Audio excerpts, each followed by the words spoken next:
현재 유엔에서 충격적인 보고서를 공개했습니다. 그건 바로 한국의 아시아 국가로서의 지위 박탈이었죠. 한국은 지구상 어떤 나라도 하지 못한 선택을 했고, 이 대가로 충격적인 결과를 받아들이게 된 것인데요. 한국은 돈이 아닌 사람을 선택했고, 그 결과 수천억 달러의 이익을 스스로 포기하는 꼴이 되었습니다. 하지만 모두가 호구라며 손가락질하던 그때 세상은 한국에게 놀라운 방식으로 답했습니다. 한국이 남을 돕기 위해 버린 그 돈이 결국 몇 배, 몇십 배의 이익이 되어 다시 돌아왔기 때문이죠. 모두가 손가락질했던 한국의 선택이 결국 사우디의 석유보다 미국의 달러보다 강력한 새로운 자산으로 돌아온 것입니다. 이제 전 세계는 한국 없이는 단 하루도 돌아가지 않게 되었습니다. 그렇다면 이익을 포기한 바보 같은 선택을 했던 한국이 어떻게 세상을 지배할 수 있게 된 것일까요? 안녕하세요. 제 이름은 아드리안 홀트이며 제네바 유엔 본부에서 근무하는 고위 국장입니다. 저는 30년 넘게 국제사회의 부침을 지켜보았지만 오늘 아침 같은 일은 단 한 번도 없었습니다. 제 사무실은 고요했고 오래된 컴퓨터의 펜 소리만이 공간을 채우고 있었죠. 그런데 그 화면에 떠오른 한 문장이 저를 얼어붙게 만들었습니다. 세계 신뢰 지수 대한민국 1위. 저는 눈을 찌푸리며 잘못 본 줄 알았습니다. 한국이요? 미국보다 높다고요? 독일, 프랑스, 일본보다 말인가요? 말도 안 되었습니다. 수십 년간 그 상위권은 언제나 서구의 이름들이 차지해왔습니다. 잘 쳐주면 일본까지는 들어갔죠. 그건 마치 바뀌지 않는 자연의 법칙 같았죠. 그런데 다시 봐도 결과는 같았습니다. 굵은 글씨로 박혀 있었습니다. 대한민국 전 세계가 가장 신뢰하는 국가. 신뢰라. 저는 그 단어를 중얼거리며 곱씹었습니다. 신뢰는 단순한 감정이 아닙니다. 그것은 외교의 핵심 통화입니다. 신뢰는 동맹을 정하고 투자를 이끌며 보이지 않는 세계의 질서를 움직입니다. 실제로 세계 신뢰 지수가 가장 높게 찍힌 국가는 곧 엄청난 경제 호황을 겪곤 했고 그 나라가 세계를 좌지우지하곤 했죠. 그만큼 신뢰는 그 무엇보다 중요한 거였어요. 그런데 그 질서가 지금 서울을 중심으로 기울고 말았던 것입니다. 저는 비서를 불렀습니다. 데이터 다시 검증하세요. 3번 이상 확인하라고. 10분도 채 안 되어 그녀가 뛰어왔습니다. 오류 없습니다, 국장님. 세 개의 독립기관에서 모두 동일하게 확인되었습니다. 아프리카 개발연합에서도 같은 수치를 냈습니다. 저는 믿기지 않아 물었습니다. 지금 개발도상국들이 미국보다 한국을 더 신뢰한다는 말입니까? 그들은 자신들을 지원해주는 국가가 누군지 모르고 있는 겁니까? 그녀는 고개를 끄덕였습니다. 개발도상국뿐 아니라 유럽도 마찬가지입니다. 심지어 캐나다도 자국보다 한국을 더 높이 평가했습니다. 저는 깊은 한숨을 내쉬었습니다. 말이 안 되네. 한국은 반도체와 자동차를 만들지 신뢰를 만드는 건 아니잖아. 기술 강국이라면 인정하겠지만 신뢰라니. 그녀는 잠시 머뭇거리더니 말했습니다. 국장님, 이건 시작에 불과합니다. 여러 나라가 기존의 무역 조약을 상호 신뢰 협약으로 전환하고 있습니다. 한국은 G7 정상회의에 옵서버 자격으로 초청되었고요. 세계은행은 한국의 투명성 모델을 전 세계 표준으로 채택하는 안건을 검토 중입니다. 순간 숨이 막혔습니다. 이 추세가 이어진다면 한국의 통화 가치는 폭등할 겁니다. 글로벌 투자 자금이 서울로 몰릴 것이고 원화는 유로와 맞먹는 안정성을 얻게 될지도 모릅니다. 더 나아가 아프리카의 에너지망, 남미의 인프라 프로젝트, 아시아의 의료 네트워크 등 모든 것이 이제는 한국을 파트너로 요구하게 될 것입니다. 그 사실이 뼈저리게 다가왔습니다. 미국은 금융의 중심을 잃고 유럽은 도덕적 권위를 잃으며 중국은 제조의 우위를 잃게 되는군. 반면 한국은 그 셋을 모두 얻는 거야. 이게 말이 된다고? 그 작은 나라가 모든 것을 갖는 게. 저는 이어진 외교 전문들을 열었습니다.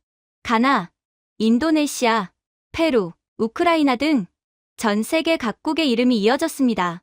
그들 모두가 한 목소리로 외쳤습니다. 한국은 우리를 동등한 파트너로 대한다. 동맹도 원조 대상도 아닌 동등한 존재로요. 가나의 외교부 장관 사무엘 오포리는 이렇게 적었습니다.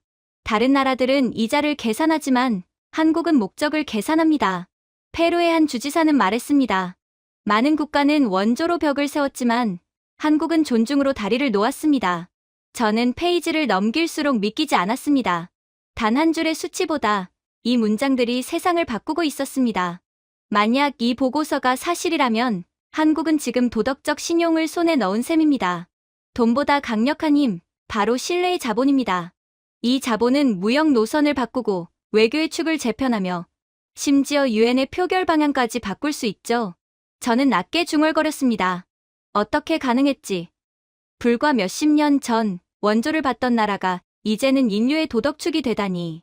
이건 전례가 없던 일이야. 말도 안 된다고. 과거의 경제 그래프가 떠올랐습니다.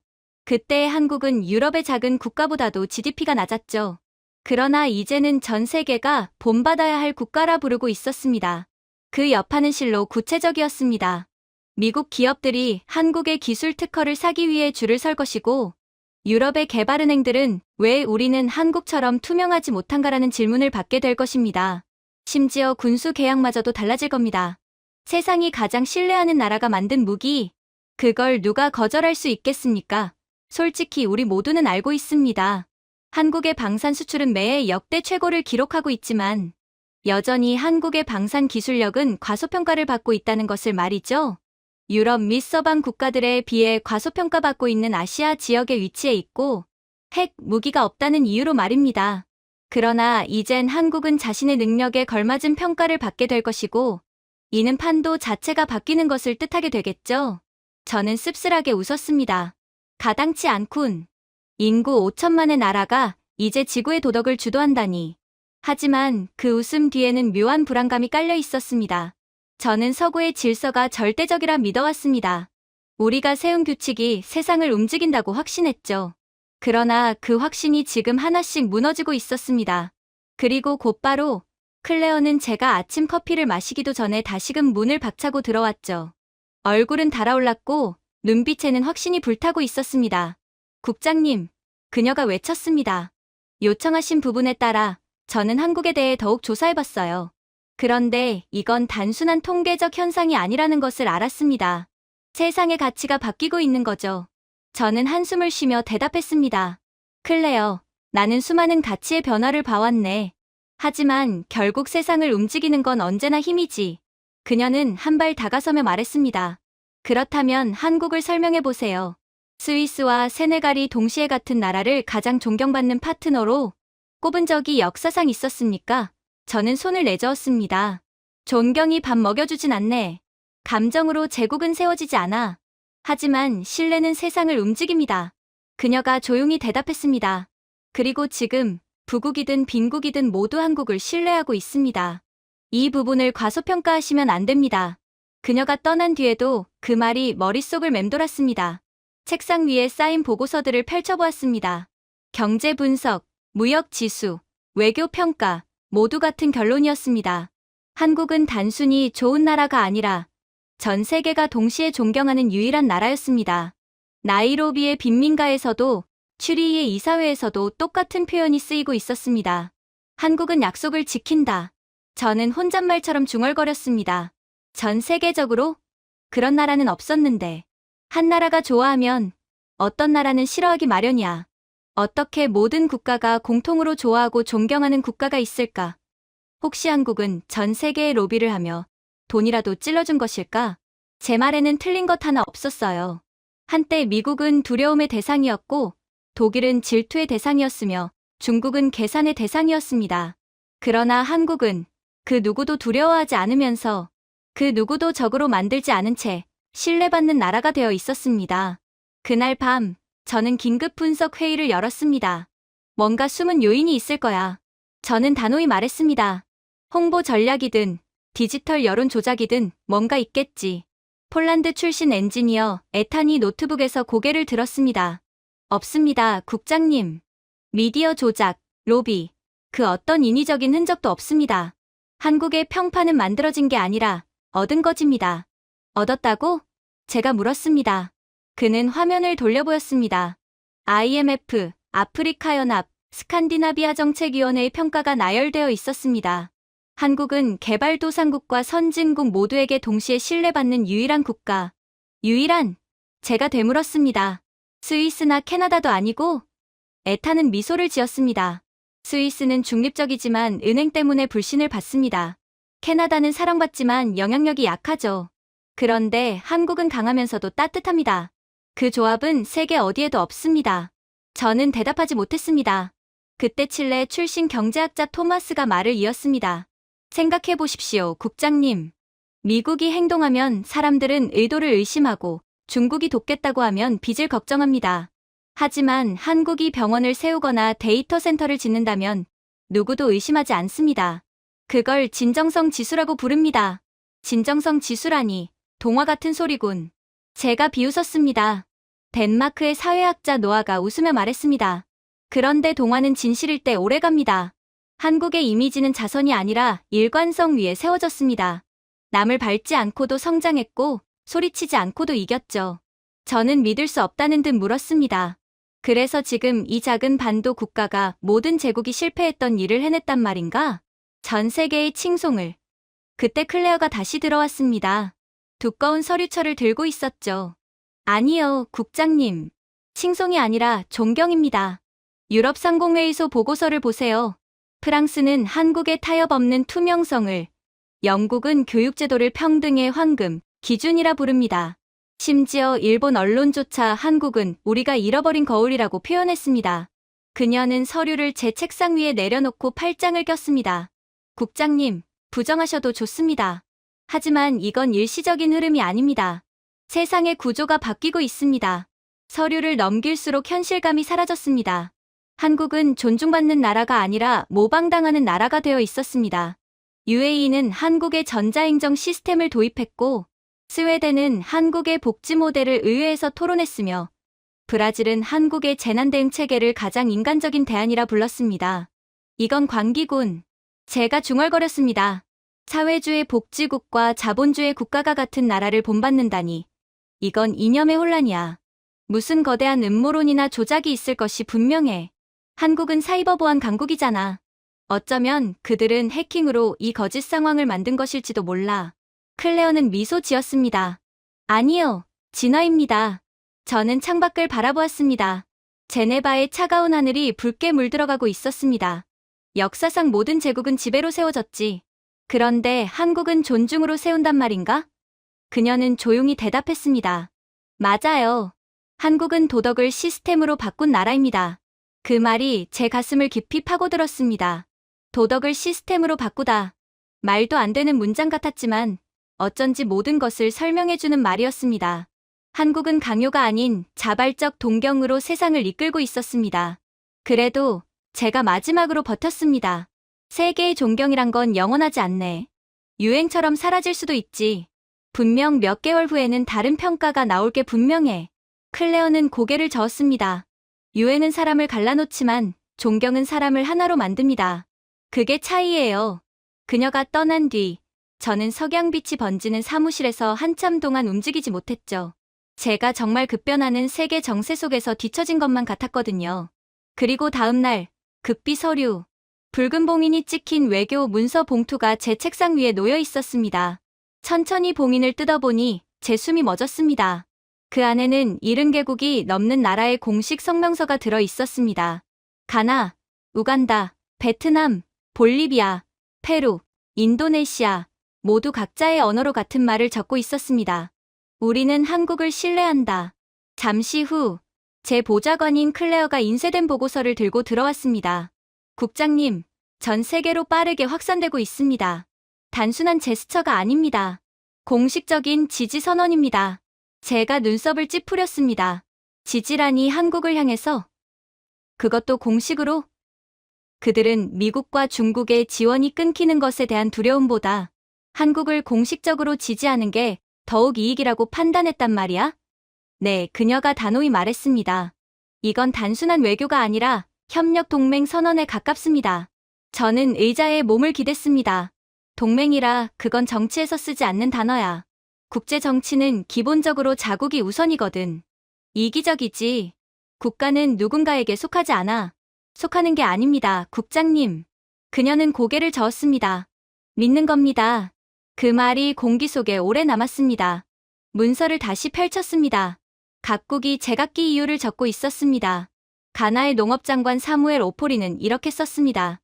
한국은 배고픔을 기억한다. 그래서 결코 우리를 내려다보지 않는다. 우간다의 성명서에는 한국은 도와줄 때 먼저 듣고 나중에 말한다. 베트남의 보고서에는 그들은 가르치지 않는다. 함께한다. 라고 적혀 있었습니다. 이건 단순한 경제협력 문서가 아니었습니다. 공감으로 만들어진 신뢰 그 자체였습니다. 덴마크 출신 분석관 노아가 조심스럽게 말했습니다.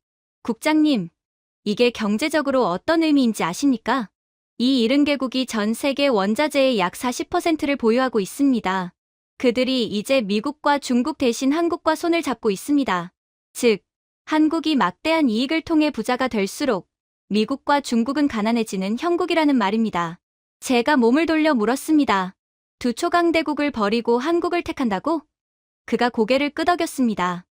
네. 한국의 이미지, 정직하고 일관되며 겸손한 그 이미지가 글로벌 무역의 흐름을 바꿔놓고 있습니다. 실제로 그들은 직접 행동하기까지 하고 있어요. 아프리카는 중국 건설업체 대신 한국 엔지니어를 초청하고 동남아시아는 미국 컨설턴트 대신 한국의 시스템을 선택하고 있거든요. 더 이상 미국이나 중국을 부르지 않죠. 사람들은 그걸 자존심 없는 동반자 관계라고 부릅니다. 제가 피식 웃었습니다. 자존심 없는 동반자라 시적이군. 하지만 세상은 시가 아니라 이익으로 움직이네. 자네는 참 순진하군. 클레어가 또 다른 파일을 내려놓았습니다. 그럼 이걸 보세요. 한국의 개발 원조 프로젝트는 완수율이 98%입니다. 미국 주도의 프로젝트는 61%, 중국의 인프라 사업은 날림, 공사 및 기술력 부족으로 인해 절반 이상이 5년 안에 중단됩니다. 하지만 한국은 시작한 일을 반드시 끝내고 그 대가로 통제권을 요구하지도 않죠. 그러니 그들 입장에서 누굴 선택할지는 너무나도 명확한 것 아닌가요? 저는 문서를 훑어보며 물었습니다. 그럼 대가를 바라지 않고 준다는 건가? 그게 말이 되는 소리란 말이야? 대가 없는 국제정치는 없어. 대가 없이 도와주는 것 같으면서도 결국에는 상대 국가로부터 뭐 하나라도 빼앗고 착취하는 게 정석적인 국제정치지. 그런데 한국은 그렇게 하지 않는다고? 맞습니다. 그녀가 미소 지었습니다. 그래서 개발도상국들이 한국을 믿는 겁니다. 한국은 받아본 사람의 마음으로 줍니다. 그 겸손이 판도를 바꿨습니다. 저는 아무 말도 할 수 없었습니다. 수십 년 동안 미국은 민주주의를 브랜드처럼 강요했고 중국은 도로를 깔며 자원을 요구했습니다. 하지만 한국은 작고 상처받고 한때 굶주렸던 나라, 그 고통의 기억으로 세상에 물을 나눠주는 생존자가 되어 있었습니다. 칠레 출신 경제학자 토마스가 말을 이었습니다. 시장도 변하고 있습니다. 한국의 새로운 무역 모델은 단순히 제품을 교환하는 게 아닙니다. 존중을 교환하죠. 현지 근로자를 교육시키고 특허를 이전하며 떠난 뒤에도 학교를 남깁니다. 전 세계에서 유일한 방식이죠. 이건 저임금 노동력으로 국가 자체를 뿌리째 빨아먹고 떠나버리는 다른 국가들의 방식과는 차원이 달라요. 결국 수익은 느리지만 신뢰는 영원한 거죠. 영원? 제가 되물었습니다. 정치엔 그런 건 없어. 그가 웃었습니다. 감사만은 예외죠, 국장님. 방안이 잠잠해졌습니다. 그제서야 깨달았습니다. 한국은 부나 무기로 세상을 바꾸는 게 아니었습니다. 성품으로 바꾸고 있었습니다. 미국의 모델은 지배를 통한 영향력, 중국의 모델은 채무를 통한 통제였습니다. 둘 다 우월감에서 출발했습니다. 하지만 한국의 모델은 놀라울 정도로 단순했습니다. 돕고, 기억하고 존중한다. 가나의 문서를 다시 펼쳤습니다. 한국은 우리를 가르치지 않는다. 우리 곁에 선다. 그 짧은 문장이 새로운 세계 질서를 요약하고 있었습니다. 수세기 동안 권력은 위에서 아래로 흘렀지만 이제 처음으로 공감을 통해 옆으로 흐르고 있었습니다. 폴란드 출신 엔지니어 에탄이 말했습니다. 국장님, 서방 시장도 눈치채고 있습니다. 한국의 국가 신뢰도는 세계에서 가장 빠르게 상승 중입니다. 한국 국채는 프랑스보다 높은 가치로 거래되고 있습니다. 투자자들은 이렇게 말하죠. 한국의 안정성은 인간적이다. 그리고 인간으로 쌓은 신뢰는 영원하다. 제가 웃었습니다. 인간적인 안정성이라니. 그런 경제 용어가 있나? 그건 모순이야. 에탄이 어깨를 으쓱했습니다. 이제는 있습니다. 한국이 만들었으니까요. 저는 창밖으로 고개를 돌렸습니다. 그럼 이제 서방은 가만히 있을까? 클레어가 팔짱을 꼈습니다. 아니요. 미국은 한국을 부드러운 조작자라 비난할 겁니다. 중국은 질서를 교란한다고 말하겠죠. 하지만 둘 다 본질을 놓칠 겁니다. 본질이라니 뭔데? 그녀는 조용히 미소 지었습니다. 친절이 강압보다 더 위협적일 수 있다는 사실이요. 그제서야 깨달았습니다. 제 책상 위에 놓인 건 단순한 외교 문서가 아니라 도덕적 동맹의 서약서였습니다. 세상은 한국을 단순히 인정하는 게 아니라 한국을 중심으로 재편되고 있었죠. 그리고 새벽이 밝자 뉴욕에서 마지막 전문이 도착했습니다. 유엔 사무총장 안토니오의 메시지였습니다. 아드리안, 48시간 후 안보리 회의가 열립니다. 당신이 대표로 나가십시오. 목적지는 서울입니다. 그 순간 저는 처음으로 느꼈습니다. 이번 임무는 위기를 해결하는 것이 아니라 희망을 이해하는 여정이라는 걸요. 세상은 무너지는 게 아니라 조용히, 그러나 되돌릴 수 없게 바뀌고 있었습니다. 그리고 그 변화의 중심에는 믿기 어려울 만큼 작고 위대한 나라, 대한민국이 서 있었죠. 서울로 향하는 비행 여정은 이상하게 길게 느껴졌습니다. 하지만 12시간 후 인천국제공항에 발을 딛는 순간 모든 말이 멎었습니다. 그곳은 웅웅거리는 소음이 아니라 숨 쉬는 공간이었습니다. 소리 지르는 사람도 길을 헤매는 사람도 없었죠. 빛과 유리로 이루어진 공간을 사람들은 마치 물처럼 흘러가고 있었습니다. 에탄이 자동 입국 게이트 앞에서 멈췄습니다. 카메라가 그의 얼굴을 스캔하더니 화면에 초록불이 켜졌습니다. 끝인가요? 도장도 없고 직원도 없어요. 그는 어리둥절한 표정으로 물었습니다. 클레어가 미소 지었습니다. 비행 중에 이미 신원 확인이 끝났어요.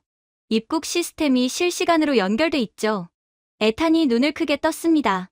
우리 시스템은 수화물 태그 하나도 하루에 2번은 오류 나는데요. 토마스가 낮게 휘파람을 불었습니다. 이건 거의 공상과학이군요. 우리는 부드러운 흰 조명 아래의 표지판을 따라 걸었습니다. 어디에도 낡은 광고판이나 번쩍이는 네온 간판이 없었습니다. 공기에는 은은한 향기가 섞여 있었고 한 로봇이 다가오더니 잃어버린 우산을 들고 말했습니다. 실례합니다. 승객 17A의 소지품입니다. 노아가 속삭였습니다. 코펜하겐 공항은 화장실에서도 와이파이가 끊기는데 한국은 대체 정체가 뭐야? 저는 웃으며 중얼거렸습니다. 정말 효율적이네. 더 대단한 건 모든 기술이 사람을 위해 작동한다는 거야. 다른 국가들은 기술력이 오직 돈만을 위해 작동되지만 한국은 완전히 다른 국가야. 세관에서는 노부부 한 쌍이 짐을 들지 못해 허둥대고 있었습니다. 그때 젊은 한국인 공항 직원이 다가와 유창한 영어로 QR코드를 스캔해주며 도와드렸습니다. 에탄이 놀란 표정으로 말했습니다. 영어를 이렇게 잘한다고요? 아시아 공항에서. 그들은 영어를 배우기에 가장 까다로운 문자 체계를 가졌고 실제로 내가 일본에 갔을 때는 공항 직원들 중 의사소통이 가능할 정도로 영어를 구사하는 사람은 아무도 없었는데 그렇게 저희가 서울에 도착했을 때 눈앞에 펼쳐진 풍경은 믿기 어려웠습니다. 멀리 보이는 산줄기 위로 햇빛이 부서지고 유리 빌딩 사이로 한옥 지붕이 고개를 내밀고 있었어요. 전통과 현대가 싸우지 않고 마치 오케스트라처럼 완벽히 조화를 이루고 있었죠. 토마스가 차 창가에 얼굴을 바짝 붙였습니다. 세상에 마치 도쿄가 피렌체를 만나 도시의 명상을 배운 것 같네요. 에탄이 웃었습니다. 우리 바르샤바 공항은 아직도 냉전 시절 포트호를 못 메웠는데 한국은 기적을 창조해 놓았구나. 노아가 고개를 끄덕였습니다. 우리 공항 엘리베이터는 소리만 들으면 거의 유언장을 읽는 것 같아요. 너무 낡아서 엘리베이터가 스스로 지옥 속으로 들어가는 것 같은 느낌이 들죠. 저는 조용히 그 말을 들으며 창밖을 바라봤습니다. 저는 수십 년간 세계를 돌아다녔습니다. 뉴욕의 혼잡, 런던의 줄, 베이징의 소음, 파리의 파업 등 많은 것을 겪었죠. 그러나 이곳만큼은 달랐습니다. 모든 것이 강요되지 않고 그저 자연스럽게 맞물려 있었죠. 그렇게 도로로 진입하자 거대한 전광판이 실시간으로 환경 데이터를 표시했습니다. 대기질, 소음, 교통량이 모두 공개되고 있었어요. 운전기사가 자랑스럽게 번역 앱을 건네더군요. 시민 누구나 언제든 볼 수 있게 공개된 투명 시스템입니다. 토마스가 웃었습니다. 우리 칠레도 그런 시스템 만들었다가 3일 만에 다운됐죠. 한강변에서는 모든 한국인들이 미소를 지으며 쓰레기를 철저히 분리수거했고 절대로 아무데나 쓰레기를 버리는 법이 없었습니다. 누가 시켜서가 아니라 그냥 자연스럽게 말이죠. 저는 그저 중얼거릴 뿐이었어요. 이들은 질서를 노력이 아니라 습관으로 만들었군. 에탄이 웃었습니다. 우리 유럽이라면 이런 시민의식은 정부 보조금 없인 불가능하죠. 광화문 근처로 들어섰을 때 거리는 완벽히 정돈되어 있었습니다. 디지털 광고판에는 상업 광고 대신 벚꽃이 피어오르는 예술 영상이 흐르고 있었죠. 그리고 궁 앞에서 한 아이가 외국인 관광객의 휴대폰을 주워 두 손으로 공손히 건네며 고개를 숙였습니다. 토마스가 작게 웃었습니다. 우리나라라면 이미 사라졌을 겁니다. 주운 물건을 주인에게 돌려주다니. 태어나서 한 번도 본 적 없는 광경이에요. 그 순간 저는 깨달았습니다. 이곳은 단순한 도시가 아니었습니다. 속도와 품격, 기술과 배려가 하나의 리듬으로 살아 움직이는 하나의 생명체였죠. 에탄이 물었습니다. 국장님, 이제 보시니 어떠십니까? 저는 창밖으로 번지는 불빛을 바라보며 조용히 대답했습니다. 이건 도시가 아니야, 살아있는 유기체야. 그렇게 마침내 우리가 UN 한국협력사무소에 도착했을 때 그곳의 공기는 묘하게 차분하면서도 팽팽한 집중감이 감돌고 있었습니다. 주변의 모든 것이 조용한 정밀함으로 움직이고 있었죠. 스크린은 은은히 빛나고 직원들은 낮고 절제된 목소리로 대화를 나누고 있었습니다. 젊은 연구원 서리나 씨가 정중히 고개 숙여 인사하며 우리를 맞이했습니다. 어서 오십시오. 그녀가 부드럽게 말했습니다. 지금 저희가 진행 중인 프로젝트를 보여드리겠습니다. 저는 흔히 보는 형식적인 프레젠테이션을 예상했습니다. 화려한 슬라이드, 그리고 공허한 희망의 언어. 하지만 첫 화면에 나타난 것은 놀랍게도 인간적인 장면이었습니다. 한 소년이 손바닥만한 금속 장치를 들고 환하게 웃고 있었습니다. 이것은 스마트 워터 노드입니다. 리나가 말했습니다. 지하수 오염을 탐지하고 오염이 마을로 도달하기 전에 경고를 보냅니다. 칠레 출신의 토마스가 물었습니다. 좋은 아이디어네요. 아직도 오염된 물 때문에 많은 문제를 겪고 있는 다른 개발도상국들을 도와줄 수 있겠군요. 하지만 그런 센서라면 이미 세계 여러 곳에서 개발되지 않았습니까? 그녀가 고개를 끄덕였습니다. 맞습니다. 하지만 이런 방식은 아니죠. 전력이 필요 없습니다. 그리고 손상돼도 스스로 복구할 수 있습니다. 세계에서 한국이 유일하게 개발한 기술이죠.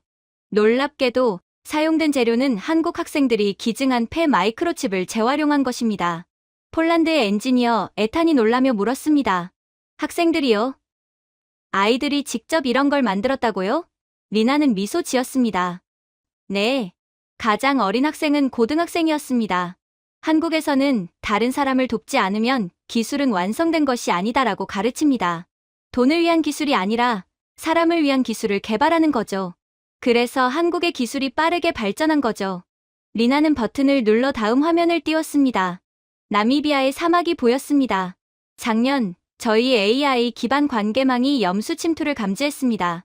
3일 만에 태양광 펌프가 지하수 흐름을 재조정해 수확량의 60% 이상을 지켜냈죠. 나미비아 사람들의 생존을 책임진 것입니다. 제가 물었습니다. 서울에서 그걸 원격으로 조정했다고요? 그녀는 고개를 끄덕였습니다. 네. 시스템이 지형을 학습하고 위성을 통해 수량을 조절하며 현지 기술자들과 실시간으로 연결됩니다. 한국에서 이 정도쯤이야 그다지 어렵지 않죠? 에탄이 중얼거렸습니다. 유럽에서는 아직 위성방송도 제대로 안 맞는데 그때 클레어가 작게 웃으며 속삭였습니다. 이건 효율을 논할 정도가 아니라 마음이 담긴 압도적인 기술이에요. 정말 대단하고 존경스럽습니다. 화면에는 기뻐하는 나미비아 주민들의 영상이 나왔습니다. 복원된 우물 주위에서 사람들이 박수를 치고 웃고 있었죠. 한 노인이 두 손을 들어 올리며 말했습니다. 하늘이 우릴 잊은 줄 알았는데 한국이 대답해줬다. 그 순간 회의실 안은 완전히 조용해졌습니다. 늘 냉소적이던 에탄조차 고개를 숙였습니다. 리나가 차분히 말을 이었습니다. 이 시스템은 판매하지 않습니다. 무상으로 제공합니다. 데이터는 마을의 소유이며 저희는 단지 한 가지 부탁만 합니다. 이 기술을 다른 마을에도 전해달라고요. 말씀드렸다시피 기술은 돈이 주가 되면 안 되거든요. 사람을 위해 써야죠. 토마스가 놀라서 물었습니다. 그럼 일종의 지식 전파 구조인가요? 그녀는 미소 지었습니다. 맞아요. 빈곤은 자선이 아니라 지속으로 극복해야 합니다. 그게 핵심이에요. 그 말이 제 가슴 깊이 박혔습니다. 한국은 단순히 문제를 해결하는 나라가 아니었습니다. 사람들이 스스로 해결할 수 있도록 방법을 나누는 나라였습니다. 그건 지성과 겸손이 동시에 필요한 진짜 강자의 방식이었습니다. 아마 이렇듯 미래를 약속하는 한국의 리더십을 보니 개발도상국들이 하나의 예외도 없이 한국을 따르는 이유가 여기에 있었구나 싶었죠. 그러다 에탄이 조용히 전곡을 찔렀습니다. 하지만 이런 일에서 이익은 어디에 있습니까? 다른 나라를 위해 대가 없이 이런 일을 하는 건 아닐 것 아닙니까? 리나는 잠시 그를 바라보다 미소를 지었습니다. 70년 전, 저희가 바로 그들이었습니다. 우리가 곧 나미비아였고 아프리카 개발도상국이었죠. 하지만 누군가 저희를 도왔죠. 그러니 우리는 아무 대가도 없이 하는 거예요. 지금은 그 은혜를 돌려드리는 것뿐입니다. 그게 인간으로서 마땅히 해야 할 도리니까요. 회의실은 숨소리 하나 들리지 않을 만큼 고요해졌습니다. 모니터의 진동음마저 멈춘 듯 했습니다. 저는 생각했습니다. 한때 세계가 절망의 나라라 부르던 곳이 이제 희망을 주는 나라가 되었다니. 이건 기술의 진보가 아니라 기억이 사명으로 변한 것이었습니다. 창밖에 서울에 빛나는 스카이라인이 반짝이고 있는 모습을 보니 저는 한 가지 깨달음을 얻었습니다. 한국의 진짜 인프라는 강철이나 유리가 아니라 도덕이었다는 것을요. 토마스가 조용히 말했습니다. 우리나라에선 첨단 시스템을 자랑하기 위해 만들죠. 하지만 한국은 사람을 살리기 위해 만드네요. 노아가 고개를 끄덕였습니다. 여기선 기계에도 양심이 있는 것 같습니다. 그리고 기계는 한국인들을 닮았어요. 정말 흥미롭지 않나요? 리나는 고개 숙여 인사하며 말했습니다. 한국인들은 기계는 인간이 잊은 일을 대신해야 한다고 믿습니다. 돌보는 것 말이죠. 에탄이 깊은 한숨을 내쉬며 말했습니다. 그렇다면 우리 모두 아직 인간이 되는 법을 배우는 중이군요. 저는 조용히 펜을 내려놓으며 미소 지었습니다. 수십 년간 성장과 효율만으로 진보를 판단했지만 그날 저는 깨달았습니다. 진정한 발전이란 예측하는 능력이 아니라 다른 사람들을 지켜주려는 의지라는 것을요. 그때 창문 유리에 비친 태극기가 붉고 푸른 빛으로 흔들렸습니다. 그리고 그날 처음으로 외교관으로서가 아닌 인간으로서 느꼈죠. 분석도 시기심도 아닌 존경심을 말이죠. 그렇게 저희는 계속해서 일정을 소화했습니다. 그리고 리나는 천천히 찻잔을 내려놓으며 말하더군요. 아무래도 여러분들은 한국을 도저히 이해하지 못하시는 것 같군요. 이해합니다. 한국을 이해하기 위해서는 가장 먼저 알아야 할 개념이 있거든요. 자, 한국에는 우리를 설명하는 두 단어가 있습니다. 바로 한과 정이죠. 토마스가 고개를 갸웃했습니다. 그 단어들, 정확히 무슨 뜻인지는 모르겠군요. 리나는 잔잔히 미소 지었습니다. 한은 고통을 견디며 얻은 강인함이고, 정은 사람을 이어주는 따뜻한 마음입니다. 이 둘이 만나면 부서지지 않는 힘이 됩니다. 단단하면서도 따뜻한 그런 힘이요. 지금 한국이 보여주고 있는 힘의 원동력입니다. 그녀의 목소리는 부드러웠지만 그 안엔 깊은 울림이 있었습니다. 그녀 뒤 벽에는 한국의 과거를 담은 흑백 사진이 걸려 있었습니다. 전쟁으로 폐허가 된 거리, 맨발로 눈밭을 걷는 아이들, 자신보다 무거운 쌀자루를 이고 있는 어머니들. 저는 조용히 물었습니다. 그래서 지금 한국이 다른 나라들을 그렇게 돕는 건가요? 그 고통을 기억하기 때문인가요? 리나는 고개를 끄덕였습니다. 맞습니다. 오늘 우리가 흘리는 작은 친절은 과거 우리가 흘렸던 눈물의 연장선이에요. 아프리카의 기근이나 동남아의 홍수를 보면 우리는 그들을 남처럼 보지 않습니다. 거기서 과거의 우리를 봅니다. 전쟁 속 아이들, 아무것도 없던 시절의 우리요. 그러니 그들을 항상 도와주는 거죠. 에탄이 팔짱을 끼며 말했습니다. 하지만 세월이 지나면 기억은 희미해지죠. 70년이면 충분히 잊을 수도 있잖습니까?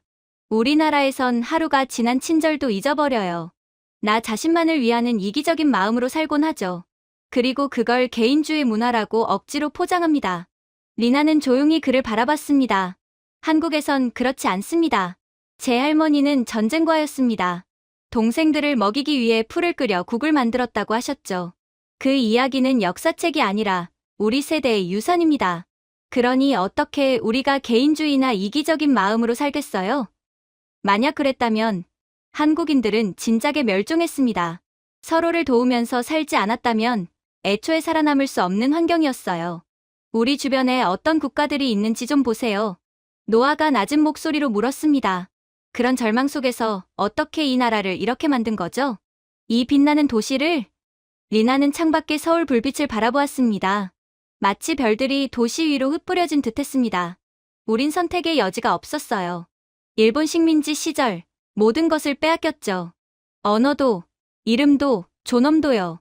그리고 해방 후 곧이어 전쟁이 터졌습니다. 도시가 불타고 사람들은 천막촌에서 살았습니다. 하지만 우리는 사라지길 거부했습니다. 토마스가 조용히 물었습니다. 그래도 세계가 도와주지 않았나요? 물론 도움을 받았죠. 그녀가 고개를 끄덕였습니다. 하지만 도움만으로는 영혼을 재건할 수 없습니다. 우리는 한으로 스스로를 다시 세웠습니다. 한은 분노가 아니라 절망을 다시 일으켜 세우는 다짐입니다. 분노라는 에너지를 열등감이나 부정적인 곳에 사용하며 스스로를 망치거나 남을 해하는 특정 국가 단체들과는 달리 한국은 스스로에게 발전이 되는 방향으로 그 에너지를 사용했죠. 그녀는 잠시 말을 멈췄다가 천천히 덧붙였습니다. 그리고 경제가 성장하고 우리가 한때 우리를 불쌍히 여기던 나라들의 GDP를 넘어서던 순간 우리는 잊지 않았습니다. 이침의 고통을 기억하고 있었으니까요. 클레어가 조용히 말했습니다. 그렇다면 한국의 지원은 자선이 아니라 공감이군요. 리나가 미소 지었습니다. 맞아요. 기억이 있는 공감입니다. 우리는 힘을 과시하기 위해 돕는 게 아니라 존엄을 되돌려주기 위해 돕습니다. 회의실은 다시 고요해졌습니다. 창밖으로는 서울의 밤이 잔잔히 빛나고 있었습니다. 소음이 없었지만 도시 전체가 숨쉬는 듯했죠. 애탄이 낮게 중얼거렸습니다. 이런 기적을 이룬 나라는 세상에 없죠. 리나는 고개를 끄덕였습니다. 한국전쟁 직후 우리는 세계 최빈국이었습니다. 1인당 국민소득은 $50도 안 됐죠. 지금 우리가 도와주는 가장 가난한 국가들보다도 못 살았던 국가입니다. 그런데 2세대 만에 선진국이 되었습니다. 그것도 세계에서 손꼽히는 강대국이자 선진국이죠. 식민지도 자원도 넓은 땅도 없이 오직 의지 하나로 달성했어요. 저는 거의 속삭이듯 말했습니다. 지친 희망으로 만든 기적이군요. 리나는 고개를 끄덕였습니다. 우리는 그걸 한강의 기적이라 부릅니다. 하지만 그건 마법이 아니라 굶주림을 견디며 아이에게 밥을 양보한 어머니들의 이야기이고 새벽 4시에 공장으로 걸어가던 아버지들의 이야기입니다. 오늘이 존재하지 않아도 내일은 반드시 만들어야 한다고 믿었던 사람들의 역사죠. 그러니 사실상 기적이라고 보기도 어렵죠. 우리의 노력으로 스스로 일군 쾌거거든요. 토마스의 눈가가 젖었습니다. 그리고 지금은 그 희망을 다른 나라에 돌려주는 거군요. 네. 리나는 미소 지었습니다. 우리는 보이지 않던 나라였습니다. 그래서 이제는 다른 나라들이 사라지지 않도록 돕는 겁니다. 그녀의 말은 수많은 통계보다 깊었습니다. 저는 깨달았습니다. 세계의 강대국들은 부유했지만 대부분 냉담했습니다. 하지만 한국은 고통을 기억하면서도 증오하지 않는 유일한 나라였습니다. 노아가 나직이 말했습니다. 우린 오래전에 공동체를 잃었죠. 하지만 그들은 아직 가지고 있네요. 리나는 고개를 끄덕였습니다. 정이 우리를 지켜줬어요. 전쟁 중에도 서로 밥을 나누던 마음. 지금은 낯선 이들을 위해 집을 짓는 마음으로 이어졌죠. 따뜻함 없는 발전은 껍데기뿐입니다. 세계의 많은 선진국들이 그 정의 개념을 잊어버렸어요. 그들은 반성해야 합니다. 그때 처음 깨달았습니다. 세상을 움직이는 건 정책도, 권력도, 돈도 아니라 사람의 마음이라는 것을요. 그리고 이 작은 나라, 바다 끝의 반도는 그 진실을 온몸으로 증명하고 있었습니다. 고통을 견디며 피어난 친절. 그것이야말로 세상에서 가장 강한 힘이었습니다. 그리고 다음 날, 서울에서 열린 개발협력 포럼의 현장은 숨소리조차 들리지 않을 만큼 고요했습니다. 전 세계 50개국의 국기가 무대 위에 줄지어 걸려 있었고, 저는 제 팀과 함께 앞줄에 앉아 있었습니다. 세계 각국의 장관과 경제학자들이 한자리에 모였고, 그 분위기에는 묘한 긴장감이 감돌고 있었습니다. 이제 곧 진실이 말해질 것 같은 그런 순간이었어요. 첫 번째로 연단에 오른 사람은 가나의 장관 사무엘 오폴이었습니다. 그의 목소리는 차분했지만 말 한마디 한마디에 무게가 실려 있었습니다. 수십 년 동안 그가 입을 열었습니다. 우리는 서방이 말하는 개발의 의미를 받아들여야 했습니다. 미국은 우리에게 돈을 주었지만 절대 풀리지 않는 조건을 함께 줬습니다. 중국은 도로를 지었지만 그 도로는 결국 그들 항구로 향했습니다. 나중에는 우리의 도로와 항구 모두 빼앗아갔죠. 그는 잠시 말을 멈추고 청중을 둘러보았습니다. 하지만 한국은 달랐습니다. 한국은 우리를 동등한 존재로 대했습니다. 청중은 숨을 죽였습니다. 통역사들조차 잠시 멈칫했습니다. 오포리 장관은 계속했습니다. 미국의 고문단은 우리나라에 와서 강의를 했습니다. 그리고 중국의 기술자들은 명령을 내렸습니다. 하지만 한국인들이요? 그들은 함께 만들자고 말했습니다. 우리가 해줄 게가 아니라 우리 같이 해보자였죠. 그의 말이 끝나자 조용한 웅성거림이 퍼졌습니다. 놀라움이 아니라 공감의 웅성임이었습니다. 토마스가 제게 속삭였습니다. 저런 말을 이렇게 공개석상에서 할 줄은 몰랐네요. 사실상 미국과 중국의 도움을 더는 받지 않아도 상관없다는 선전포고와 다름없어요. 저는 고개를 저었습니다. 아무도 공개적으로 이런 진실을 말하지 않지. 이어서 우간다의 교육부 장관 미리암 테스파이가 연단에 올랐습니다. 그녀의 말투는 부드러웠지만 그 안에는 단호한 신념이 담겨 있었습니다. 1950년대 한국은 우리보다 더 가난했습니다. 자원도 없었고 도움도 미미했죠. 하지만 그들은 구걸하지 않았습니다. 스스로 일어섰습니다. 그래서 지금 한국이 우리를 돕는다면 우리는 그 말을 듣습니다. 왜냐하면 한국은 배고픔을 통계가 아닌 기억으로 알고 있기 때문입니다. 우린 그 기억과 경험을 믿습니다. 저는 주위를 둘러보았습니다. 서방 대표단 몇몇은 시선을 피했고 중국 대표단은 굳은 표정으로 아무 말도 하지 않았습니다. 미리암 장관은 한국 대표단 쪽을 바라보며 말했습니다. 한국의 기술자들은 우리 마을에 태블릿을 들고 왔지 명령서를 들고 오지 않았습니다. 한국의 교사들은 우리 교사를 가르친 뒤로 물러섰습니다. 계약서나 광물 채굴권, 유엔표를 요구하지 않았습니다. 오직 우리가 스스로의 가능성을 믿도록 도왔습니다. 회의장은 조용한 박수로 가득 찼습니다. 처음엔 예의였지만 곧 진심이 담긴 박수로 변했습니다. 에탄이 제게 속삭였습니다. 보셨죠? 저건 자선을 칭찬하는 게 아니라 존엄을 칭찬하는 겁니다. 저는 천천히 고개를 끄덕였습니다. 그래서 효과가 있는 거죠. 곧이어 사회자가 한 보고서를 소개했습니다. 2028년 남반구 경제변화보고서. 그 수치는 저조차 놀라게 했습니다. 단 3년 만에 한국이 주도한 협력 프로젝트가 미국과 중국의 투자를 제치고 42개 개발도상국에서 1위를 차지할 전망이었습니다. 아프리카의 전력망은 한국형 모듈 시스템으로 돌아가고 동남아의 교육 플랫폼은 한국이 설계한 디지털 커리큘럼으로 운영될 예정이었죠. 라틴 아메리카의 재난 대응망도 한국의 클라우드 인프라에 기반해 있었죠. 하지만 가장 놀라운 수치는 돈이 아니었습니다. 응답국의 60% 이상이 가장 신뢰하는 파트너로 한국을 꼽았다는 것이었습니다. 노아가 나직이 말했습니다. 아이러니하군요. 한국의 선회가 결국 가장 큰 자산이 됐네요. 솔직히 저는 한국이 그렇게나 개발도상국들에게 퍼준다면 결국 파산하고 말 거라고 생각했습니다. 하지만 그들은 의도치는 않았겠지만 오히려 자신들의 선행으로 막대한 이익을 얻고 있어요. 클레어가 조용히 덧붙였습니다. 다른 나라들은 착취했지만 한국은 공감했죠. 그리고 그 공감이 지금은 보답이 되고 있어요. 저는 고개를 끄덕였습니다. 한국은 초강대국들이 실패한 일을 해냈습니다. 존중을 통한 이익, 그것이었습니다. 한국의 인도주의 프로젝트는 사업으로 위장된 자선이 아니었습니다.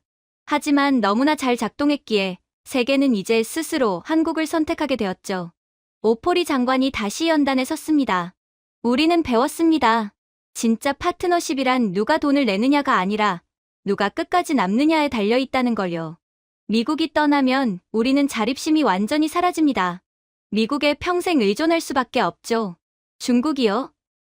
그들은 우리나라의 모든 땅, 모든 인프라, 모든 국민들을 빼앗과 착취하고 노예로 만듭니다. 하지만 한국이 떠나면 진보다 남습니다. 그들은 우리의 스승과 다름없거든요. 회의장은 다시 정적에 잠겼습니다. 그러나 이번에는 침묵이 아니라 경외의 침묵이었습니다. 밖으로 나가자 기자들이 분주히 헤드라인을 송고하고 있었습니다. 조건부 원조의 시대가 끝났다. 한국, 새로운 국제협력의 기준을 세우다. 에탄이 옆에서 중얼거렸습니다. 생각해보세요. 세 거인의 경쟁 속에서 결국 세상이 진짜로 믿은 건 한국이었어요. 저는 미소 지었습니다. 남의 나라의 일이었지만 이상하리만큼 존경심과 자부심이 들었거든요. 그렇게 다음 날 우리는 한국의 글로벌 연구단지에 도착하게 됩니다. 유리병 너머로 수십 명의 과학자들이 조용히 움직이고 있었고 그들의 화면에는 강과 농작물, 태양광 격자의 시뮬레이션이 실시간으로 나타나고 있었습니다. 한국은 이곳을 연구소가 아니라 인류의 작업장이라 불렀죠. 한 연구원이 우리를 반갑게 맞으며 인사했습니다. 어서 오십시오. 여기서 보실 것은 이윤을 위한 기술이 아닙니다. 사람을 위한 기술입니다. 그는 우리를 안내하며 설명했습니다. 복도 양쪽에는 다양한 혁신의 결과물이 전시되어 있었습니다. 사막의 먼지 폭풍 속에서도 작동하는 태양광 패널, 가방 안에 들어갈 정도로 작은 담수화 장치, 그리고 위성에서 작물 상태를 실시간 분석해 가뭄을 몇 주 전 예측하는 AI 센서 시스템까지. 노아가 호기심 어린 눈으로 물었습니다. 이런 기술들은 다 특허로 보호되나요? 연구원이 미소 지었습니다. 우리는 생명을 제한하는 특허는 내지 않습니다. 생존은 인류 모두의 권리이기 때문이죠. 그는 한 사례를 화면에 띄웠습니다. 우간다의 한 작은 마을 이야기였습니다. 오염된 물로 고통받던 그 마을은 한국이 개발한 나노필터 덕분에 이제 깨끗한 식수를 얻게 되었습니다. 사람들은 그 장치를 새로운 샘물이라 불렀습니다. 그때 한 젊은 한국인 과학자가 나섰습니다. 저는 나디아라는 아이를 절대 잊지 못합니다. 그의 목소리는 낮고 진심이 담겨 있었습니다. 그 아이가 처음 깨끗한 물을 마셨을 때 이렇게 말했어요. 이젠 아프지 않아요. 그 미소가 제 인생을 바꿔놓았습니다. 회의장은 조용해졌습니다. 에타는 고개를 숙인 채 손을 모았습니다. 리나는 제게 속삭였습니다. 그게 한국의 차이인 것 같아요. 칭찬받기 위해 돕는 게 아니라 기억하기 때문에 돕는 거죠. 그녀의 말에 저는 고개를 끄덕였습니다. 이건 거창한 연설도 언론을 위한 이벤트도 아니었습니다. 조용하지만 진짜 혁명이었죠. 이후 저는 또 다른 보고서를 읽었습니다. 한국 스마트 농업 네트워크. 이 시스템은 미세 태양광 드론으로 벌이 사라진 지역의 작물을 인공 수정하는 기술이었습니다. 서방의 투자자들은 이윤이 없다며 비웃었지만 지금 그 시스템 덕분에 6개 아프리카 국가의 식량 생산량이 2배로 증가했습니다. 천재적이었죠. 저는 물었습니다. 여기서 성공을 어떻게 정의합니까? 엔지니어는 미소를 지으며 대답했습니다. 죽는 사람이 줄어들면 우리는 그걸 이익이라고 부릅니다. 복도 끝에는 수많은 사진이 걸려 있었습니다. 웃고 있는 아이들, 재활용 자재로 지은 보건소, 태블릿을 든 농부들. 그동안 회의적이던 클레어가 마침내 입을 열었습니다. 전 원조라는 게 단순히 숫자와 물류라고 생각했어요. 그런데 이건 완전히 다르네요. 그 말이 맞았습니다. 이건 단순한 원조가 아니라 진정성으로 쌓은 외교였거든요. 그리고 그 결과는 이미 세계를 바꾸고 있었습니다. 지난 2년간 31개국이 중국과의 인프라 계약을 끊고 자발적으로 한국의 협력 프로젝트를 택했습니다. 한국 기업들은 공격적인 마케팅이나 정치적 압박 없이 청정에너지와 헬스테크 분야에 선택받는 파트너가 되었죠. 에탄이 태블릿을 보며 말했습니다. 무려 31개국이에요. 한국의 지속가능 인프라 수출액이 일본 전체 산업 생산량을 넘었네요. 놀랍습니다. 결국 호의가 돈으로 돌아왔어요. 저는 조용히 웃었습니다. 신뢰를 수출하면 경쟁이란 건 의미가 없죠. 그때 한국인 책임 연구원이 제게 작은 유리병 하나를 건넸습니다. 이건 나디아의 마을에서 온 물입니다. 지금은 깨끗해요. 하지만 우리는 그 한 방울을 여기에 보관합니다. 우리가 왜 이 일을 하는지 잊지 않기 위해서죠. 저는 그저 할 말을 잃을 뿐이었죠. 그리고 한국에 대해 더욱 알아볼수록 저는 더더욱 소름이 돋을 뿐이었어요. 생각해보세요. 한국이 인공지능 정수 시스템을 공개했을 때 그들은 특허를 내지 않았습니다. 가뭄에 시달리는 나라에 모듈형 병원과 태양광 학교를 보낼 때도 사용료 한 푼 받지 않았죠. 뉴욕과 런던의 경제학자들은 감정적인 제스처라며 비웃었고 그들은 10년 안에 한국 경제가 흔들릴 것이라 예측했습니다. 하지만 그 예측은 완벽하게 틀렸습니다. 아이러니하게도 단 3년 만에 한국의 인도주의 기술 수출은 280% 증가했기 때문입니다. 저는 이후에 무려 58개 개발도상국이 한국이 설계한 마이크로그리드, 담수화 시스템, 생분해 건축, 자재 공급 계약을 자발적으로 체결했다는 사실을 알게 되었어요. 아프리카 국가들은 K희망 연합을 결성하고 한국식 지속가능 인프라 표준을 공식 채택했습니다. 아이러니하게도 아무 대가 없이 나눠주던 한국은 이제 윤리적 기술의 중심, 공급국이 되어 외화를 쓸어담고 있는 것이죠.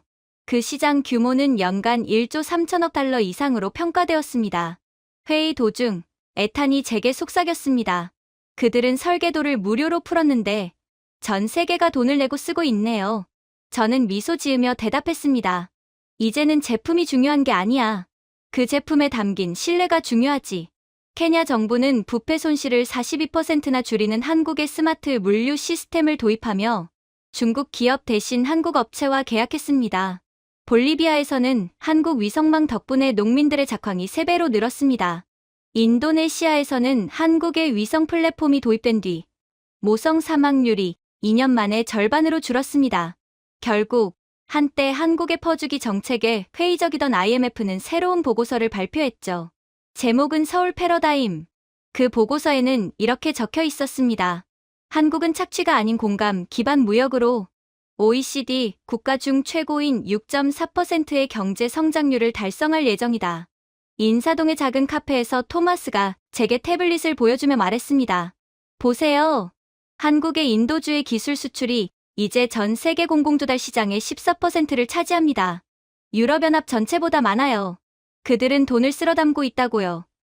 이제 한국 원화는 IMF의 국제준비통화 바스켓에 포함되어 달러, 유로, 위안과 어깨를 나란히 할 예정이었습니다. 세계 언론은 원화를 신뢰의 화폐라 불렀죠. 가나에서는 한국의 힘이 절대적이었죠. 초원 위에서 돌아가는 한국산 풍력 터빈, 한국과 현지 국기가 함께 그려진 학교, 그리고 한국어와 토착어가 섞인 노래를 부르는 아이들, 그 모든 것이 연대의 언어였습니다. 가나의 오포리 장관이 제게 미소 지으며 말했습니다. 보시다시피 우리는 한국이 가장 싸서 선택한 게 아닙니다. 그들은 카메라가 떠난 뒤에도 남는 유일한 나라입니다. 그 말 한마디가 한국의 모든 것을 설명했습니다. 하지만 더욱 소름 돋는 점은 따로 있었어요. 한국이 개발도상국과 인도적 기술을 나누기 시작했을 때 인프라는 부족하지만 돈은 넘치는 산유국들, 특히 중동의 부유한 국가들이 주목하기 시작한 것입니다. 그들은 한국 기술이 보여준 것을 직접 보았습니다. 부패 없는 효율, 오만 없는 정밀함. 첫 연락은 리야드에서 왔습니다. 사우디아라비아 에너지부는 한국이 우간다에 구축한 마이크로그리드가 3년 연속 99.998%의 가동률을 유지했다는 보고를 본 뒤 서울의 대표단을 초청했습니다. 지멘스나 지이조차 달성하지 못한 안정성이었습니다. 그로부터 6개월 뒤 4,200억 달러 규모의 인프라 협약이 체결되었어요. 스마트 담수화 플랜트, AI 기반 교통 시스템, 태양광, 그린 디스트릭트 건설까지 포함된 초대형 프로젝트였습니다. 전 세계 네로라 하는 글로벌 기업들 모두가 따내지 못한 프로젝트인데 한국은 오히려 사우디가 맡아달라며 돈을 들고 찾아오는 수준에 이른 것이죠. 2030년까지 한국의 중동 수출액은 6,800억 달러를 돌파할 것으로 전망되었고 이 숫자는 미국과 중국을 제치고 중동 최대의 비석유, 교역국이 되었다는 뜻이었어요. 실제로 지금 진행 중인 프로젝트만 봐도 그랬습니다. 사우디의 신도시 네옴은 한국의 제로로스 도시 전력망을 채택해 연간 유지비를 62% 절감했습니다. 그 대가로 현대건설은 네옴의 AI 인프라를 25년간 독점 운영할 권리를 얻었고 그 가치는 연간 880억 달러에 달했습니다. UAE도 마찬가지였죠. 한국이 만든 담수화 모듈을 테스트한 결과 기존 미국 시스템 대비 에너지 소비 43% 절감, 인력 운영 70% 감소라는 놀라운 효율을 입증했습니다. 그 결과 걸프 역사상 최대 규모의 환경 계약 3,100억 달러 프로젝트가 한국과 체결되었습니다. 카타르는 한국의 클린그리드 4.0을 도입하며 950억 달러를 투자했습니다. 수소 에너지 저장과 예측형 유지관리 AI를 결합한 시스템이었죠. 더욱 놀라운 점이요? 카타르는 그러한 막대한 투자를 감행했음에도 단 10년 만에 투자 대비 2.6배의 경제 효과를 얻을 것이라고 전망된다는 점이었습니다. 구매자가 오히려 이익을 보는 구조라니. 그야말로 한국의 기술력은 기적의 수준이라고 봐도 손색이 없었죠. 실제로 IMF는 이렇듯 한국의 인도주의적인 모습에 따른 현상을 한국의 방정식이라 명명했습니다. 도덕적 리더십이 직접적인 GDP 상승을 만든 최초의 모델. 글로벌 경제 분석 결과 한국이 인도적 개발에 1달러를 투자할 때마다 7.4달러의 실질 수익이 무역, 투자, 외교 영향력 형태로 한국으로 다시 돌아왔습니다. 그야말로 한국은 선해를 세상에서 가장 효율적인 비즈니스 모델로 바꾼 국가였죠. 그러나 이러한 한국에 대한 감탄도 잠시 이어진 회의를 진행하던 중 충격적인 일이 터지고 말았어요. 각국의 장관들이 한국과의 협력 프로젝트에 대해 이야기하며 웃고 있던 그때 갑자기 모든 불이 꺼졌어요. 늘 잠들지 않던 도시가 완벽한 어둠 속으로 가라앉았습니다. 단 몇 초 동안 한국은 믿을 수 없는 침묵에 빠졌어요.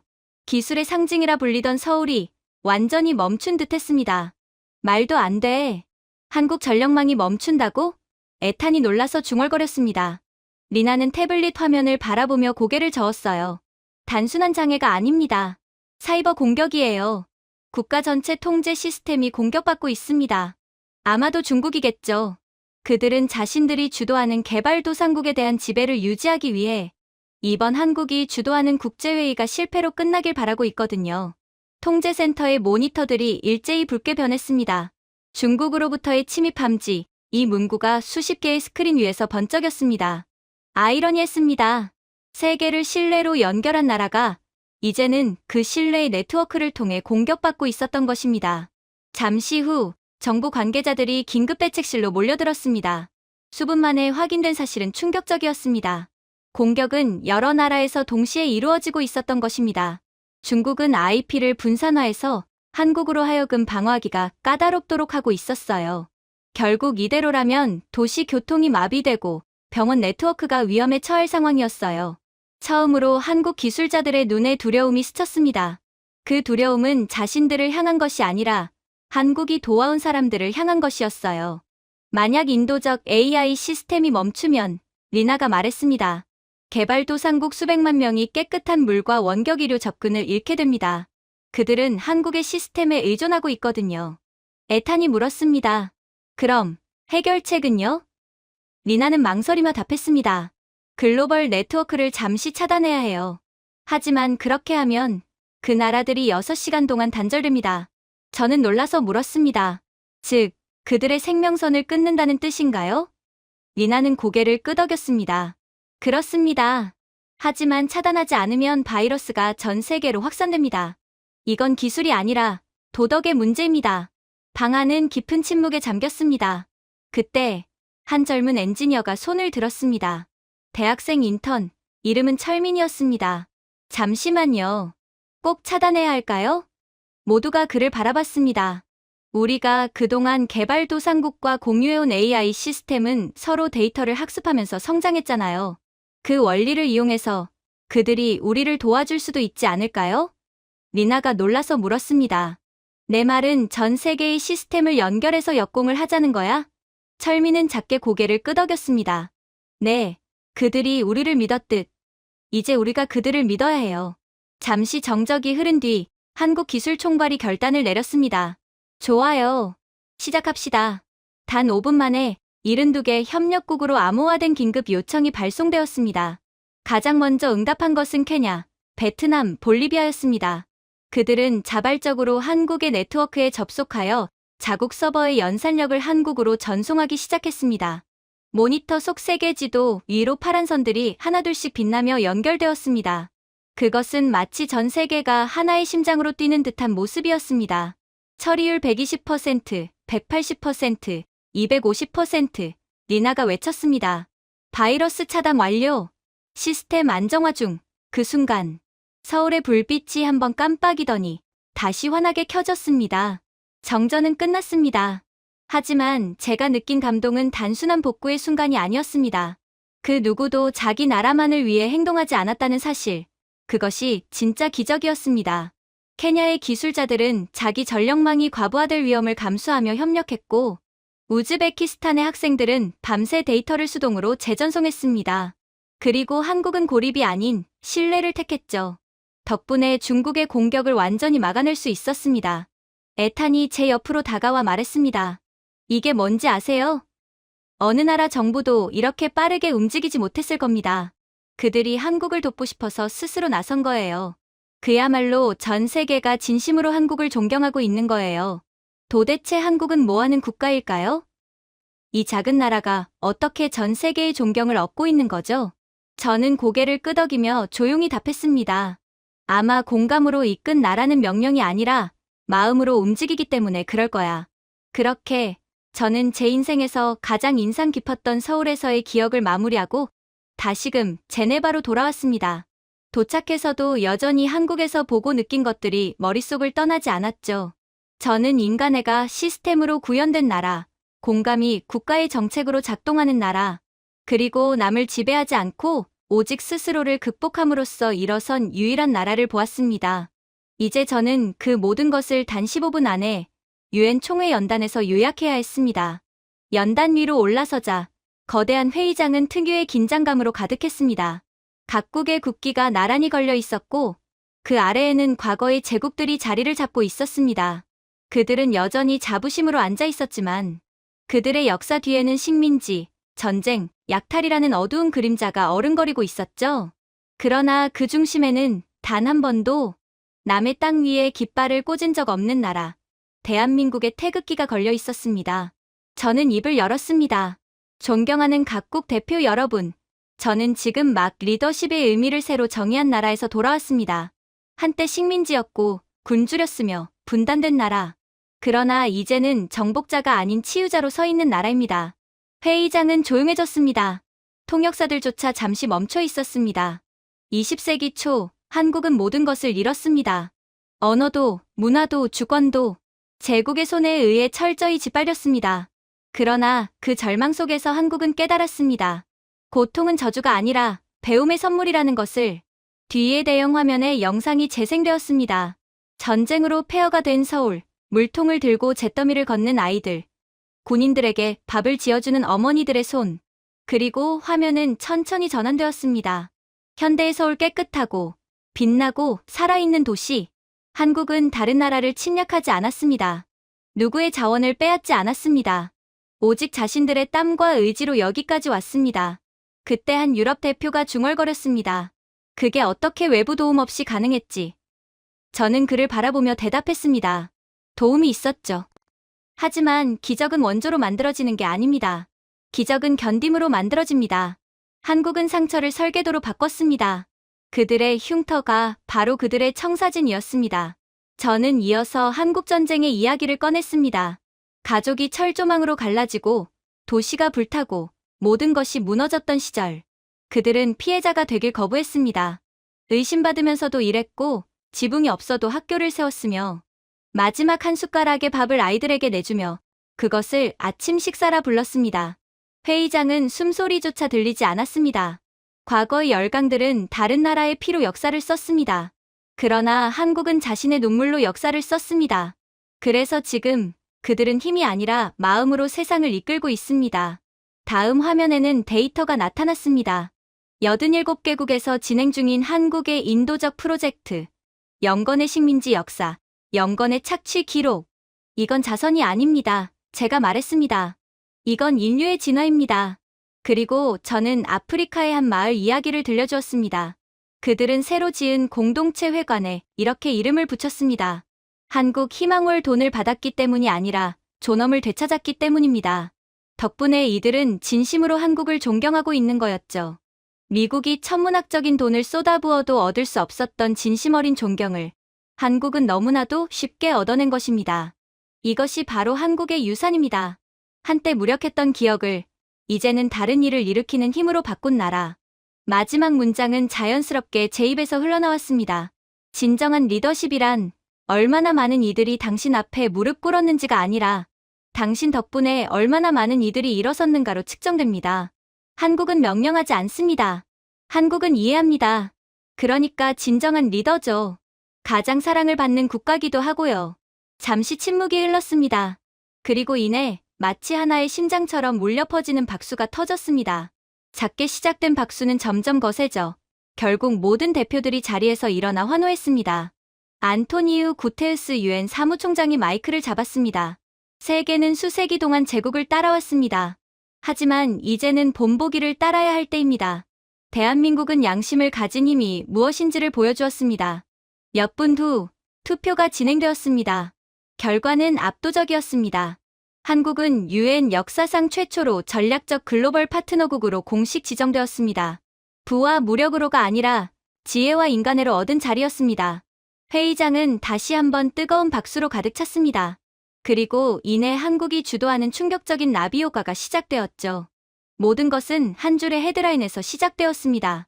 UN, 한국의 인도적 개발 모델을 공식 채택. 처음엔 오타라고 생각했습니다. 과장된 언론의 표현쯤으로 여겼죠. 하지만 그 문장은 전 세계의 모든 주요 언론사 일면에 걸려 있었습니다. BBC, 로이터, 르몽드, 뉴욕타임스까지. 이제 세계는 한국을 지켜보는 것이 아니라 따라가기 시작했습니다. UN 총회는 만장일치로 결의안을 통과시켰습니다. 한국이 개발한 AI 기반 인도주의 시스템. 그 조용히 세계의 빈곤한 구석에서 생명을 살리던 네트워크가 이제 전 세계의 새로운 표준이 된 것입니다. WHO는 한국의 원격 의료 시스템을 도입했고, 유니세프는 한국의 스마트 농업 프로그램을 확대했습니다. 유럽연합은 지속가능한 도시 모델 자문을 한국에 요청했죠. 그리고 믿기 힘든 일이 벌어졌습니다. 미국과 중국마저 결국 오랜 경쟁을 멈추고 한국의 협력 모델을 공식적으로 인정한 것입니다. 이들이 한국에 무릎을 꿇은 이유는 간단했습니다. 이미 세계의 흐름은 한국으로 완전히 넘어간 상태에서 더 고집을 부렸다간 이미지에 막대한 타격을 입으며 그나마 간신히 유지하던 계약마저 전부 끊기며 한국에 빼앗기게 되므로 어쩔 수가 없는 결정이었죠. 그렇게 UN 본부 복도에서 토마스가 조용히 봉투를 제게 건넸습니다. 편지들이에요. 우리가 방문했던 마을들에서 온 겁니다. 첫 번째 편지는 우간다의 한 교사에게서 온 것이었습니다. 한국에 전해주세요. 우리 아이들이 이제 다시 꿈을 꿉니다. 이제 그들을 먹이고 가르치고 건강하게 돌볼 수 있습니다. 그들이 우리와 나눈 기술 덕분입니다. 한국을 제 조국보다도 존경하고 사랑합니다. 다음 편지는 볼리비아의 한 어린이의 글씨였습니다. 삐뚤빼뚤하지만 정직했습니다. 커서 한국 사람처럼 물을 고치는 엔지니어가 되고 싶어요. 그 문장을 읽는 순간 저는 더 이상 말을 잇지 못했습니다. 글자가 번져 보였습니다. 에탄이 조용히 말했습니다. 그들은 단순히 나라를 다시 세운 게 아니에요. 진보의 의미 자체를 다시 쓴 거죠. 노아가 덧붙였습니다. 과거의 강대국들은 모두 다른 나라의 등 위에 제국을 세웠습니다. 상대 국가를 침략하여 그들의 피를 빨아마시며 부를 축적했죠. 하지만 전 세계에서 유일하게 한국만큼은 남을 일으키며 자신을 세운 나라입니다. 그러니까 한국만이 유일하게 기적을 만들어낼 수 있던 거죠. 그 말이 맞았습니다. 한국은 단 한 번도 남을 침략하거나 식민지로 삼은 적이 없었습니다. 그럼에도 불구하고 지금 한국은 도덕적 중심으로 우뚝 서 있었습니다. 고통의 값을 배운 나라이기에 이제는 공감을 새로운 화폐로 쓰고 있었던 것입니다. 문득 리나가 서울에서 했던 말이 떠올랐습니다. 사람에게 투자하면 이익은 사라지지 않아요. 그때는 그저 좋은 말이라 생각했지만 지금은 압니다. 한국의 인도적 AI 시스템 처음에는 오직 도움을 주기 위해 만들어졌던 그것이 이제는 세계 경제를 움직이는 거대한 엔진이 되어 있었습니다. 수십 개국이 비싼 서방 소프트웨어 대신 한국의 개방형 시스템을 자발적으로 채택했고 그들은 한국의 라이탄스 비용을 기꺼이 지불했습니다. 하지만 그 돈은 단순한 이익이 아니었습니다. 그건 신뢰의 보상이었죠. 토마스가 의자에 기대며 말했습니다. 그들은 아무것도 바라지 않고 주었죠. 그런데 결과적으로 어느 나라보다 많은 것을 받았어요. 클레어가 고개를 끄덕였습니다. 아이러니하네요. 그들은 공감을 좇았고 세상은 그들을 좇았어요. 저는 미소를 지으며 말했습니다. 세상은 오랫동안 탐욕이 힘을 만든다고 믿었지. 그런데 한국은 증명했어. 선함이 더 강하다는 걸. 충격적인 보고서는 계속 쏟아졌습니다. 한국 기업들은 이제 AI 윤리 기준, 재난 예측 시스템, 지속가능 건축 분야에서 세계 1위를 달리고 있었습니다. 아프리카와 남미의 대학들은 영어와 한국어 병기 교육을 시작했어요. 학생들은 단순히 언어를 배우는 것이 아니라 하나의 철학을 배우고 있었습니다. 그날 저녁, 저는 제네바 호숫가 창가에 앉아 석양을 바라봤습니다. 물 위로 비치는 UN 건물의 그림자는 잔잔히 흔들리고 있었습니다. 해는 지고 있었지만 세상은 오히려 더 밝아진 듯했어요. 에탄이 커피 한 잔을 들고 다가왔습니다. 그들은 정책을 바꾼 게 아니에요. 그가 말했습니다. 세상을 바꿨습니다. 저는 미소를 지으며 대답했습니다. 역사는 늘 누군가가 착함이 이길 수 있다는 걸 증명하길 기다려왔지. 한국이 그걸 해냈어. 마치 동화처럼, 영웅 전설처럼 한국은 그걸 현실에서 실현해버린 거야. 마치 영웅 이야기를 읽고 기뻐하던 어린 아이 시절의 나로 돌아간 것 같은 기분이 드는군. 그 순간 저는 비로소 깨달았습니다. 세상이 완벽해졌기 때문이 아니라 세상이 완벽해질 수 있다는 희망을 본 것. 그것이야말로 한국이 만들어낸 가장 위대한 기적이라는 것을 말입니다. 제가 준비해온 내용은 여기까지입니다. 끝까지 시청해주셔서 진심으로 감사드리며 여러분들의 구독과 좋아요, 알림 설정은 영상 제작에 큰 힘이 됩니다. 이상 세모튜브였습니다.